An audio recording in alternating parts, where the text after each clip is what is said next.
Oui, effectivement, nous avons un budget de 966 millions avec 166 millions consacrés à l'investissement. C'est une volonté.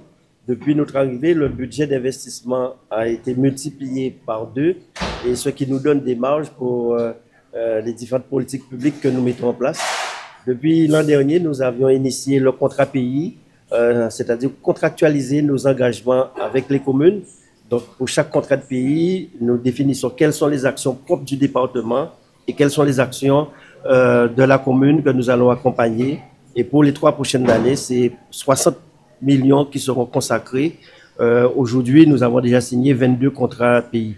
Mais aussi, c'est notre volonté sur les différents collèges de pouvoir réhabiliter les collèges. Donc, sur certains collèges, compte tenu du plan séisme, il va y avoir des investissements conséquents.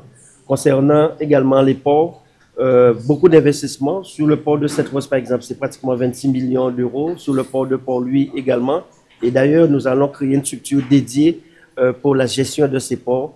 Les aérodromes, c'est la même chose. Nous avons, il y a quelques semaines, inauguré la réhabilitation de l'aérodrome de Grand-Bourg de Marie-Galante. Nous sommes en pourparlers avec des compagnies pour permettre que le trafic puisse être plus important entre la Guadeloupe et Marie-Galante. Donc, ce sont toutes ces actions que nous mettons en place et qui nécessitent que sur un plan budgétaire, cette augmentation, donc, en tout cas du budget d'investissement. Vous êtes vraiment engagé dans la lutte contre les violences intrafamiliales? Oui, tout à fait.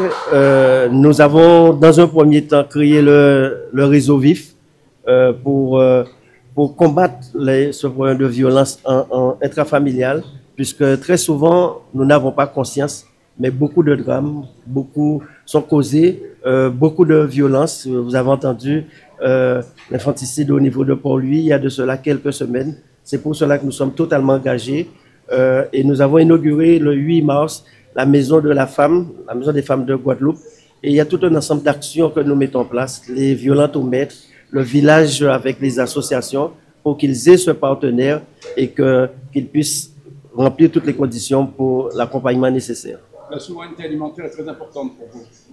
La souveraineté alimentaire, j'ai eu l'occasion de présenter dans le projet Papillon début d'année sur 5 axes, notamment la souveraineté alimentaire, parce que je le dis, il est tout à fait anormal que 80% de notre consommation vienne de l'extérieur, quand il y aura dit manger en nous, en les bateaux. Donc il faut qu'on puisse inverser cela, d'autant plus que nous sommes sur un territoire où il y a beaucoup de possibilités. Nous avons du foncier qui est en friche et c'est pour cela que le département a lancé un audit sur l'ensemble, l'intégralité des 3800 parcelles que nous avons pour connaître la nature juridique, financière, administrative, la valeur agronomique et par la suite, les attributions du foncier se fera dans une démarche, dans une stratégie pour atteindre des objectifs de taux de couverture des différents produits. Nous allons cibler sans doute une vingtaine de produits puisque nous ne pourrons pas atteindre une autonomie alimentaire sur tous les produits, mais on doit aller dans ce sens et le contexte international ne peut que me conforter parce que dès lors qu'il y a un problème, on sait très bien que si bateau n'a pas arrivé, avion n'a pas arrivé, quelles peuvent être les conséquences pour nous. Enfin, une baisse du nombre des bénéficiaires du RSA, mais pas une baisse des montants adaptés. Oui, puisque en début de mandature, j'ai eu l'occasion de dire qu'il était nécessaire de revoir la gestion du RSA. On nous demandait de recentraliser, mais j'avais dit non, et qu'au contraire, nous allons faire des efforts pour diminuer le nombre de bénéficiaires, parce qu'il faut qu'on soit conscient qu'il y a 80 millions qui restent à charge au département, c'est-à-dire l'État ne couvre pas le paiement du RSA pour 80 millions. Et malgré le fait que les indemnités ont été réévaluées, nous pouvons aujourd'hui bénéficier de cette baisse de près de 3000 personnes, ce qui correspond à 5 millions d'économies de charges que nous allons pouvoir financer les autres politiques publiques du département.